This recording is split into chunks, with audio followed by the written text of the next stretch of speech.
আসসালামু আলাইকুম। আজকে আপনাদের সাথে শিম দিয়ে শুটকি রান্নার রেসিপি শেয়ার করব। এই রান্নাটা অনেক মজা হয়, একবার রান্না করলে বারবার কিন্তু রান্না করতে ইচ্ছে করবে, এতটাই মজা। এখানে ভালো করে প্যান গরম করে 2 টেবিল চামচ সয়াবিন তেল দিয়েছি, 1 কাপ পেঁয়াজ কুচি দিয়েছি, 1 টেবিল চামচ রসুন বাটা। ভালো করে সব কিছু নেড়ে নেড়ে ভেজে নিব, একটু পানি দিব। এবার গুঁড়ো মশলা দিয়ে দিব, হলুদ মরিচ 1 টেবিল চামচ করে। এখানে লইট্টা শুটকি নিয়েছি, ছোট ছোট করে কেটে গরম পানি দিয়ে ধুয়ে দিয়ে দিব। তারপর নেড়ে নেড়ে ঢাকনা দিয়ে কিছুক্ষণ রান্না করব। যখন একেবারেই ভুনা ভুনা হয়ে যাবে, শুটকি থেকে খুব সুন্দর একটা গ্রান বের হবে, তখন পানি দিয়ে দিব। কিছুক্ষণ নেড়ে যখন ফুটে উঠবে, তখন দিয়ে দিব ছোট ছোট করে কেটে রাখা আলুগুলো দিয়েও কিছুক্ষণ নেড়ে রান্না করব। আমি ছোট ছোট করে সিম কেটে নিয়েছি, এগুলো পরিষ্কার করে ধুয়ে রেডি করে রেখেছি। এরই মাঝে আমার আলুগুলো প্রায় রান্না হয়ে গিয়েছে। এবার আমি যেই ছোট ছোট করে সিমগুলো কেটে রেখেছি, সিমগুলো দিয়ে দিব।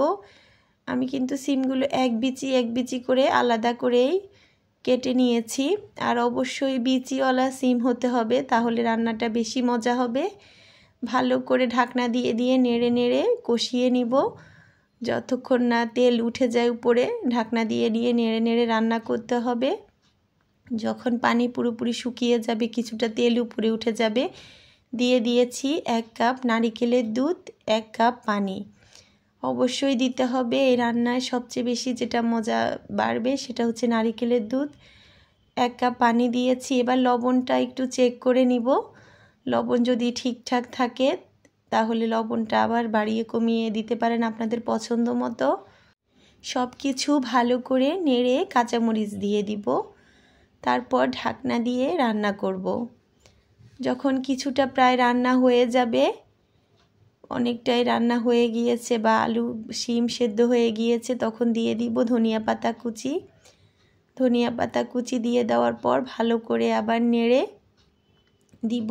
এই পর্যায়ে চুলার আগুন লো হিটে রাখবো এবং ঢাকনা দিয়ে 5 মিনিটের মতো লো হিটে রেখে দিব।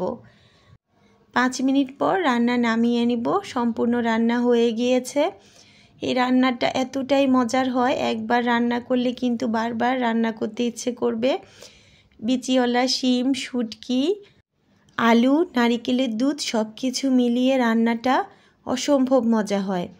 যারা শুটকি পছন্দ করেন না, তারা শুটকির পরিবর্তে ছোট চিংড়ি মাছটাও এই রান্নায় ব্যবহার করতে পারেন, সেটাও অনেক বেশি মজা হবে। রান্নাটা কেমন লেগেছে কমেন্ট করে অবশ্যই জানাবেন। যদি ভালো লেগে থাকে বেশি বেশি করে শেয়ার করে দিবেন। যদি ইউটিউব থেকে দেখে থাকেন অবশ্যই সাবস্ক্রাইব করে দিবেন।